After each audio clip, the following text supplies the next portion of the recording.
আসসালামু আলাইকুম ওয়া রাহমাতুল্লাহি ওয়া বারাকাতুহু নাহমাদুহু ওয়া নুসাল্লি আলা রাসূলিহিল কারীম ওয়া আলা আলিহি আত-তাইয়িবিন আত-তাহিরিন আল-মুকাররামিন ওয়া বা'দ ক্বালা আল্লাহু সুবহানাহু ওয়া তাআলা ফি কালামিহিল মাজিদ আউযু বিল্লাহি মিনাশ শাইতানির রাজীম ইন্না হাযাল কুরআনা ইয়াহদি লিল্লাতী হিয়া আকওয়াম ওয়া ইউবাশশিরুল মুমিনিনা আল্লাযীনা ইয়া'মালুনা আস-সালিহাতি আন্না লাহুম আজরান কাবীরা। সাদাকাল্লাহুল আযীম। প্রিয় দর্শক মণ্ডলী, যে যেখান থেকে দেখছেন আশা করি ভালো আছেন, ভালো থাকবেন এই কামনায় শুরু করছি। আজকে আপনাদের সামনে এমন একজন মহান ব্যক্তিত্বকে নিয়ে উপস্থিত হয়েছি, যিনি 2025 বাংলাদেশ থেকে সুদূর মালদ্বীপের ধর্ম মন্ত্রণালয়ের আমন্ত্রণে সেখানকার রাষ্ট্রীয় মসজিদে রমজানুল মোবারকের তারাবি আদায়ের জন্য যিনি তারাবির ইমামতি করেছেন এবং সকল মিডিয়াগুলো যার খবর প্রচার করেছেন, আপনারা ইতোমধ্যে সমস্ত মিডিয়াগুলোতে যাকে দেখেছেন, শেখ হাফেজ মাহমুদুল হাসান আশরাফি, তিনি আমাদের মাঝে উপস্থিত রয়েছেন। আমরা আজকে নানান বিষয়ে শেখের সাথে কথা বলবো ইনশাআল্লাহুল আজিজ। শেখের কাছ থেকে তেলাওয়াত শুনবো এবং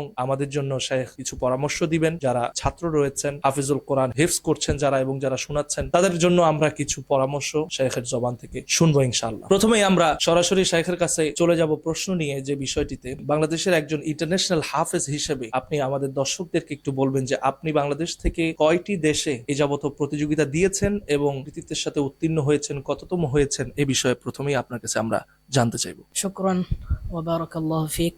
যারা দেখতেছেন সবাইকে জানাই অন্তরের অন্তঃস্থল থেকে আন্তরিক মোবারকবাদ। আলহামদুলিল্লাহ ওয়া শুকরু লিল্লাহ ওয়া শুকরু লিরাসূলিল্লাহ সাল্লাল্লাহু আলাইহি ওয়া আলিহি ওয়া সাহবিহি আজমাইন। আল্লাহ তাআলার অশেষ রহমত এবং আমার উস্তাদ এবং পিতামাতার অক্লান্ত পরিশ্রমের ফলে আলহামদুলিল্লাহ আমি বাংলাদেশে 2019-এ আরটিভিতে সারা বাংলাদেশে ফার্স্ট হই এবং আমাদের পার্শ্ববর্তী দেশ ইন্ডিয়াতে সেকেন্ড হই এবং ইরানে থার্ড হই, যেখানে সারা বিশ্বের 130টা দেশের মতো রাষ্ট্র ছিল এবং প্রেসিডেন্ট সৈয়দ ইব্রাহিম রাইসি আমাকে সম্মান জানিয়েছিলেন। তারপরে অস্ট্রিয়াতে ফার্স্ট হয়েছি সারা বিশ্বে, যেখানে সারা পৃথিবী থেকে 2000 প্রতিযোগী অংশগ্রহণ করেন। তারপরে আমি লিবিয়াতে এই 2024-এর শেষের দিকে হিফজ এবং তাফসির, হিফজুল কোরআনুল কারীম কামিলান মা তাফসির, যা মানে সবচেয়ে বেশি আনন্দিত আমি এই জন্য যে আমি একটা তাফসির এবং হিফজ কম্পিটিশনে বাংলাদেশ থেকে অংশগ্রহণ করে কৃতিত্ব অর্জন করতে পেরেছি। মাশাআল্লাহ, আপনারা শেখের জবানেই আপনারা নিজে থেকেই উনি আমাদেরকে জানালেন বাংলাদেশের সম্মান গৌরবকে তিনি কতগুলো রাষ্ট্রে, কতগুলো মানুষের সামনে তিনি উজ্জ্বল ভাবে তুলে ধরেছেন। এটা বাংলাদেশের জন্য অত্যন্ত গৌরবের বিষয়। শেখ, আমরা আপনার কাছ থেকে জানতে চাইবো আপনার সনদের ব্যাপারে, যে আপনি আপনার ওস্তাদ কে ছিলেন প্রথমত, দ্বিতীয়ত হচ্ছে আপনি কোন জায়গা থেকে সনদ পেয়েছেন। আলহামদুলিল্লাহ, প্রাথমিকভাবে বাংলাদেশে আমার প্রথম উস্তাদ আমার বাবা। আমি আমার বাবার কাছে হিফজ সম্পন্ন করি এবং আমার বাবার কিছু ছাত্রদের মেহনতের ফলে আমি হিফজ সম্পন্ন করি। মাশাআল্লাহ, আমরা যতটুকু জানি যে আপনার দৃষ্টিতে কিছুটা সমস্যা রয়েছে, আপনি দেখতে পান না। তা আপনার বাবার কাছে আপনি কিভাবে হিফজ অর্জন করেছেন, এটা যদি। আমার বাবার ছাত্র কয়েকজন ছিলেন, যেমন হাফিজ তোফাজ্জল ভাই সহ আরো অনেকেই। ওনারা আমাকে কোরআনের একটা একটা আয়াত করে বলে দিতেন, আমি এটা আগে ভালো করে রপ্ত করতাম, তারপরে মুখস্থ করতাম, শুনতাম, মুখস্থ করতাম, শুনতাম, মুখস্থ করতাম, এভাবে একটা একটা আয়াত করে আলহামদুলিল্লাহ দিন দেখা গেল যে হিফজ শেষ করে ফেলেছি। মাশাআল্লাহ, মানে দর্শক বুঝতে পেরেছেন যে বাংলাদেশে এমন একজন ব্যক্তি যিনি চোখে দেখতে পান না, পিতার কাছে শুনে শুনে, আমাদের অনেকের হিফজের হাফেজ যারা রয়েছেন তাদের বিভিন্ন রকম ওস্তাদ থাকেন, সরাসরি পিতার কাছ থেকে হিফজ রপ্ত করা এবং শুনে শুনে আল্লাহ রাব্বুল আলামিনের অশেষ কুদরত এবং কোরআনের অশেষ একটা মুজিজা ছাড়া অন্য কিছু হতে পারে না বলে আমরা মনে করছি। তো শেখ, এর পরে ওস্তাদ কে ছিলেন আপনার বহির্বিশ্বে, আপনি কার কাছ থেকে? বাংলাদেশে ইন্টারন্যাশনালি ভাবে আমার উস্তাদ ছিলেন শেখ আহমদ বিন ইউসুফ আল আজহারি হাফিজাহুল্লাহ, তারপরে ছিলেন মুফতি মাহিনুদ্দিন, শেখ আব্দুল্লাহ আল মামুন, ওনারা ছিলেন, এরা বাংলাদেশের উস্তাদ। তারপরে বাংলাদেশ থেকে যখন আমি মোটামুটি একটা পর্যায়ে আসি, ইন্টারন্যাশনাল কম্পিটিশনে ভালো করি, তারপরে আমি দেশের বাহিরে শিকারাত ইলমুল কারাত শিখার জন্য আগ্রহ প্রকাশ করি এবং দেশের বাহিরে বিভিন্ন দেশে যাই, যেমন মিশরের ডক্টর আলী ইমরান ওনার কাছ থেকে, তারপরে আল জামিআত রাব্বানিয়িন আল আলামিয়াহ ওখান থেকে, এবং মক্কার যে গ্র্যান্ড মসজিদ, মসজিদ হারামাইন আশ শরীফাইন এবং মসজিদ আন-নববী শরীফ থেকেও। জি, আপনি আমাকে অলরেডি দর্শক আমি দেখেছি, সনদটা আমি স্ক্রিনে দিয়ে দিব, পাশে আপনারা দেখবেন যে সরাসরি রাসূলে পাক থেকে সাহাবা ইকরামগণ শিখেছেন, তাবিঈনগণ শিখেছেন, তাদের ছাত্ররা শিখেছেন, এভাবে করে সরাসরি একজন ছাত্র মানে তাবেঈনদের ছাত্র সরাসরি তার কাছ থেকে সরাসরি শেখ, আমি যতটুকু দেখলাম সনদে যে আপনি তার কাছ থেকে শিক্ষা নিয়েছেন আলহামদুলিল্লাহ বিসানাদিস সাহিহিল মুত্তাসিল। মানে আমরা জেনেছি যে আপনি সরাসরি রাসূলে পাক সাহাবীদেরকে শিক্ষা দিয়েছেন, সেখান থেকে তাবেঈনরা শিখেছেন, সেখান থেকে একজন উস্তাজ মানে ধারাবাহিকভাবে তাদেরই একজন শিক্ষাপ্রাপ্ত উস্তাজ যিনি মক্কাতুল মুকাররমা হারামে আপনাকে শিক্ষা দিয়েছেন তিনার নামটা যদি একটু জি, বলতেন। আমার যিনি উস্তাদ ছিলেন মসজিদ হারাম শরীফে, ওনার নাম হলো শেখ আব্দুর রহমান আল মাক্কি।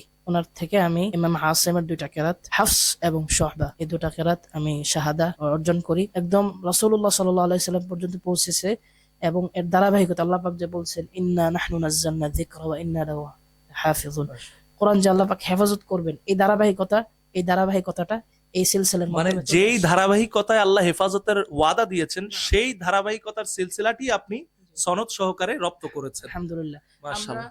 আমরা তো বাংলাদেশের মানুষরা জানি যে হাদিসের সনদ আছে, হ্যাঁ, হ্যাঁ, বলে যে শেখুল হাদিস ওনার সনদ, ওনার পরে ওনার পরে জি। কিন্তু কোরআনের ক্ষেত্রেও যে মানে শাহাদা আছে, কোরআনও যে যেমন আমরা সাহাবায়ে কেরামের নাম ইলমুল জানি, কিরাতের যে ধারাটা চলে সিলসিলাটা। আসছে, যেমন হযরত আলী ইবনে আবি তালিব, উবাই ইবনে কাআব, ওনাদের পরে যে তাবিঈন কেরাম ছিলেন, আব্দুল্লাহ ইবনে মাসউদ, নাম, যায়েদ ইবনে সাবিত। হ্যাঁ, ওনাদের পরে ইমাম আসিম রাহিমাহুল্লাহ তাবিঈ ছিলেন, ওনাদের পরে মানে সিলসিলা একদম আমার পর্যন্ত চলে আসছে।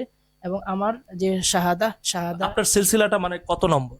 আমার সিলসিলাটা 31, আলহামদুলিল্লাহ। মাশাআল্লাহ। মানে রসুলে পাক থেকে সরাসরি শিক্ষাপ্রাপ্ত 31তম গ্রেডের তেলাওয়াত তিনি রপ্ত করেছেন, এবং সনদ সহকারে, অর্থাৎ রসুলে পাক থেকে শিখেছেন সাহাবী, তার থেকে তাবেঈন, তার থেকে তাবে তাবেঈন, এইভাবে ছাত্রের ছাত্রের ছাত্র, যেই শিক্ষাটা সরাসরি রসুলে পাক থেকে ছাত্রের ছাত্র শিখতে শিখতে 30তম যে ব্যক্তিটা শিখেছেন তিনি আপনার ওস্তাজ, এবং আপনি 31তম তার ছাত্র। মাশাআল্লাহ মাশাআল্লাহ। অর্থাৎ সরাসরি রসুলে পাকের সেই তেলাওয়াতটা তিনি রপ্ত করেছেন আল্লাহ তাআলার একটা অশেষ মেহেরবানি ছাড়া অন্য কিছু নয়। আমি সেই উস্তাজের নামটা আরেকবার একটু জানতে চাই। মিশরে যিনি আছেন জি, জি। শেখ আব্দুক্তর আলী ইমরান, এরপর মসজিদ হারাম শরীফে ছিলেন শেখ আব্দুর রহমান মুসা আল মাক্কি, এবং মসজিদ নববী শরীফে ছিলেন শেখ মুহাম্মদ সৈয়দ লাশিন আল মাসরি। তো শেখ, আপনার কাছে এখন আমরা জানতে চাবো যে কয়টি কেরাতে আল্লাহ তাআলা কোরআন নাজিল করেছেন, এই বিষয়ে যদি একটু বলেন। কোরআন শরীফ আল্লাহ সুবহানাহু ওয়া তাআলা 20 ভাবে নাজিল করেছেন। এই বিষয়টা কিন্তু আমাদের দেশের মানুষ বা আলিম বলেন, হাফিজ বলেন, বেশিরভাগ 98% মানুষই জানে না। জানলেও এটার প্রচার প্রসার কেউ করে না। আমার জানা মতে বাংলাদেশে উল্লেখযোগ্য কয়েকজন কারি সাহেব ছাড়া এই কেরাতের খেদমত কেউ করছেন না। এটা কিভাবে 20 ভাবে নাজিল বলতে, এটা যদি একটু বিস্তারিত বলতেন। এটা কি কারির নামে না কেরাতের কোয়ালিটি, এটা যদি একটু বিস্তারিত বলতেন। আল্লাহ সুবহানাহু ওয়া তাআলা জিবরিল আলাইহিস সালামের মাধ্যমে রাসূল সাল্লাল্লাহু আলাইহি ওয়াসাল্লাম 20 ভাবে নাজিল করেছেন। আচ্ছা, 20 ভাবে এটা কিভাবে, মানে কারির নামে নাকি কেরাতেরই নাম আছে আলাদা? মোট 10টি কেরাত, বলতে কেরাতে 17 বলে। আচ্ছা, 10, এই 10 কেরাতে আপনার 10 জন কারির আপনার 2 জন করে রাবি আছে, যেমন হাদিসের রাবি থাকে। জি জি। হ্যাঁ, তো এরকম 10 জন কারি, ওনাদের রাবি ছিলেন আরো তিনারা কি সাহাবী ছিলেন? সাহাবী ছিলেন। শুরুতে সাহাবী ছিলেন, তারপরে তাবেঈন, তাবেঈন, মানে সাহাবীদের থেকেই তাবেঈনগণ শিখেছেন। হ্যাঁ, সাহাবীদের থেকে তাবেঈনগণ শিখেছেন। যেমন সাহাবায়ে কেরাম থেকে সরাসরি যিনি শিখেছেন ইমাম আসিম রাহিমাহুল্লাহ। ইমাম আসিম রাহিমাহুল্লাহর কয়জন ছাত্র ছিলেন? ইমাম আসিম রাহিমাহুল্লাহর 2 জন ছাত্র ছিলেন। একজনের নাম ইমাম হাফস আর একজনের নাম ইমাম শুআবা। আপনি রপ্ত করেছেন কার কেরাত? আমি ইমাম আসিম এবং ইমাম নাফি আল মাদানী, এই 2 জন মানে অর্থাৎ ওই সাবা কেরাতে আশারার আপনি দুটো কেরাত রপ্ত করেছেন। দুটো কেরাতে 4 জন রাবির রিওয়ায়াত রপ্ত করেছি। আচ্ছা, দুটো কেরাতের 4 জন রাবি, তাদের অর্থাৎ দুটো কেরাতের 4টি রকম তেলাওয়াত, মানে ওই যে 20 ভাবে যে নাজিল হয়েছে তার 10 জন কারীর আরো 10 জন ছাত্র, মানে 10 জন কারি আর 10 জন ছাত্র, অর্থাৎ 2 জন করে, প্রতিজন কারির 2 জন করে 2 জন করে ছাত্র। আর আপনি প্রায় এই 20টি ধারাবাহিকতা, যে 20টি ধারাবাহিকতা নাজিল হয়েছে, আপনি তার 4টি রপ্ত করেছেন। আলহামদুলিল্লাহ, 4টি। মাশাআল্লাহ। অর্থাৎ সানাদান, সনদ সহকারে উনি 4টি কেরাতকে, কোয়ালিটিকে তিনি রপ্ত করেছেন, যে অর্থাৎ চার ভাবে যে 20 ভাবে নাজিলের মধ্যে 4 ভাবে উনি রপ্ত করেছেন। আলহামদুলিল্লাহ। আমরা আপনার কাছে একটু অনুরোধ করব, আপনি দর্শকদেরকে যেই 2 জন ইমামের অর্থাৎ 4টি ধারার আপনি তেলাওয়াত রপ্ত করেছেন, তার একটি ধারা আপনি আমাদেরকে একটু তেলাওয়াত করে শোনাবেন। আসলে কেরাতের বিষয়গুলো অনেক বিস্তারিত, এগুলো আলোচনা করলে অনেক সময় লাগবে। তো আলহামদুলিল্লাহ, আমি ইমাম নাফি আল মাদানী, ওনার যে 2 জন ছাত্র আছেন, ইমাম কালুন এবং ইমাম ওয়ারশিন নাফি, কালুন আন নাফি, ওয়ারশিন আন নাফি, এই 2 জনের রিওয়ায়াতে আমি আপনাদেরকে একটু একটু করে শোনাবো। আতলু বিরিওয়ায়াতি কালুন আন নাফি আল মাদানী রাহিমাহুল্লাহ। أعوذ بالله من الشيطان الرجيم. بسم الله الرحمن الرحيم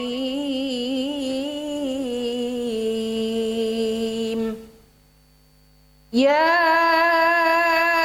أيها الذين آمنوا اتقوا الله حق تقاته ولا تموتن إلا وأنتم مسلمون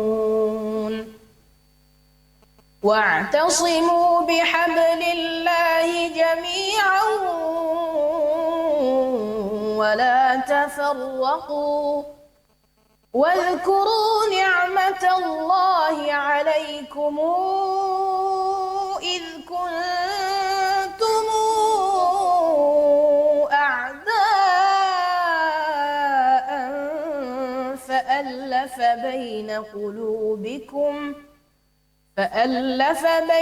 قلوبكم فأصبحتم بنعمته إخوانا وكنتم على شفا حفرة من النار فأنقذكم منها كذلك يبين الله لكم آياته لعلكم تهتدون প্রিয় দর্শক মণ্ডলী, এতক্ষণ আমরা বিমোহিত হয়ে সুললিত কণ্ঠে তেলাওয়াত শুনছিলাম। তবে আমাদের কাছে তেলাওয়াতটি সচরাচর তেলাওয়াতের বাহিরে গিয়েও ভুল মনে হচ্ছিল যে কেমন কেমন যেন একটু ভিন্ন রকম। যারা হাফেজে কোরআন আছেন তারা হয়তো বুঝতে পারছেন অলরেডি। সে বিষয়টি আমরা শেখের কাছে জানবো যে শেখ, সচরাচর তেলাওয়াতটা আমরা যেভাবে করি, কুম পড়ি, এই জায়গাগুলোতে আপনি কুমু বলে বলে তেলাওয়াত করলেন, এই বিষয়টি যদি একটু বিস্তারিত বুঝিয়ে বলতেন। কেরাত বলতে আমরা বাংলাদেশ, ভারত, পাকিস্তান আমরা যা বুঝি আর কি, যে কারি সাহেবরা যে টেনে টেনে পড়েন, হ্যাঁ, ওটাকে আমরা কেরাত বলি। আসলে এটাকে কেরাত বলে না, আমরা যেটাকে কেরাত মনে করি এটাকে বলে মুজাওয়াত, তিলাওয়াতে মুজাওয়াত, মুজাওয়াত তিলাওয়াত বলে। আর আমি এখন আপনাদেরকে যেটা শোনালাম এইটাকে বলে আল্লাহ তাআলার ভাষায় কেরাত।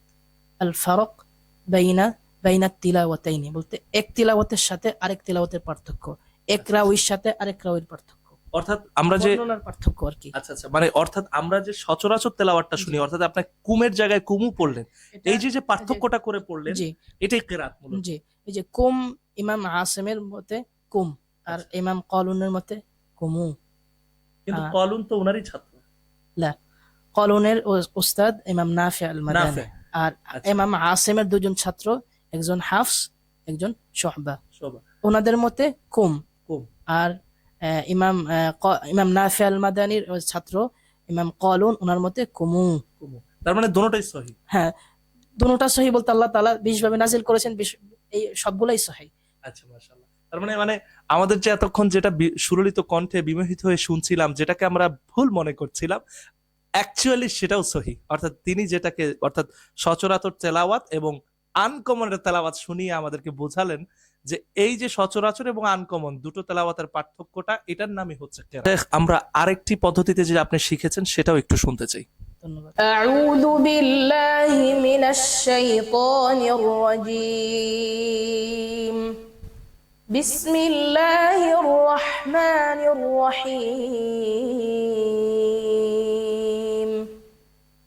ওয়াদ-দুহা ওয়াল-লাইলি ইযা সাজা মা ওয়াদ্দা'আকা রাব্বুকা ওয়া মা ক্বালা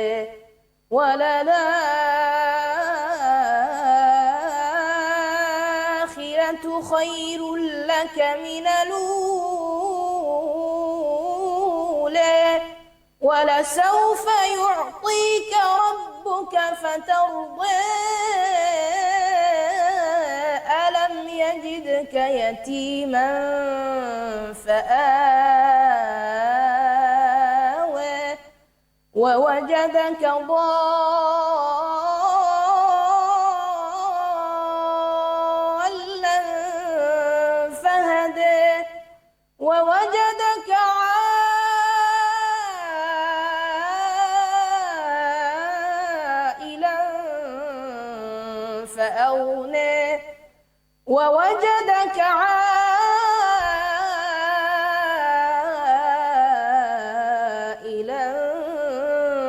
فأغنى فأما اليتيم فلا تقهر وأما السائل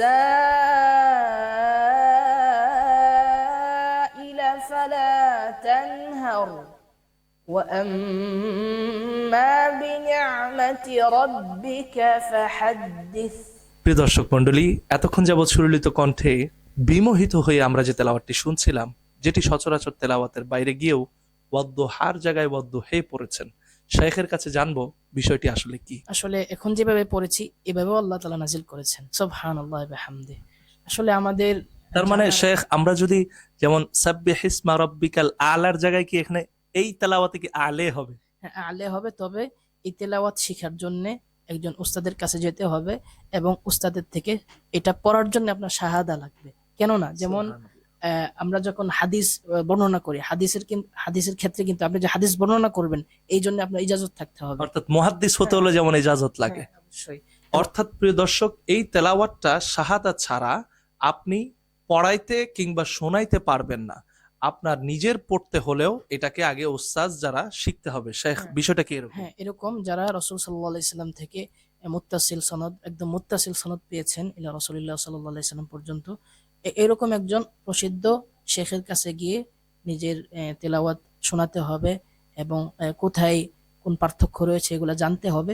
শুধু শুনে শুনে মুখস্থ করলে হবে না, একজন উস্তাদের কাছে যেতে হবে। উস্তাদের কাছ থেকে, যেমন আপনাদেরকে বোঝানোর জন্য বলছি, আমাদের দেশে যত পীর মুরিদের যা প্রচলন রয়েছে, জাস্ট বোঝানোর জন্য বলছি, আপনারা মাইন্ড করবেন না। একজন পীরের কাছে যখন একজন মুরিদ হয়, তখন কিন্তু মুরিদ হইলেই কিন্তু সে মানুষকে মুরিদ করাইতে পারে না, তাকে কিন্তু ওই খেলাফতের প্রয়োজন। খেলাফতের প্রয়োজন হয়। ওই পীর সাহেব, হক্কানি পীর সাহেব যে তরিকা বলে দেন, যে সিস্টেম বলে দেন, ওই সিস্টেমে এবং যাকে যোগ্য মনে করেন, যাকে যোগ্য মনে করেন তাকেই খেলাফতটা দেন। তো শুধু আপনি মানে উস্তাদ কারীর ইলমুল কিরাতের উস্তাদ যাকে যোগ্য মনে করেন তাকেই তিনি সনদটা দিলে করেন, তারপরে আপনি সে পড়তে পারবেন এবং অন্যদেরকে পড়াইতে পারবেন।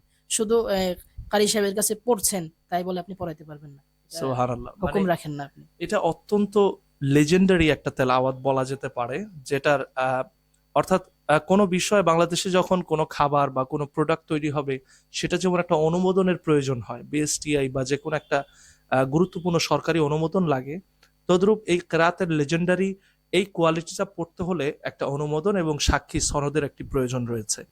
এটি অত্যন্ত গুরুত্বপূর্ণ একটি বিষয় শেখ আমাদেরকে জানালেন। তো শেখ, আপনার কাছে আরো 8টি তেলাওয়াত জমা রয়েছে, যেটার অনুমোদন হয়তো এখন আপনি পাননি।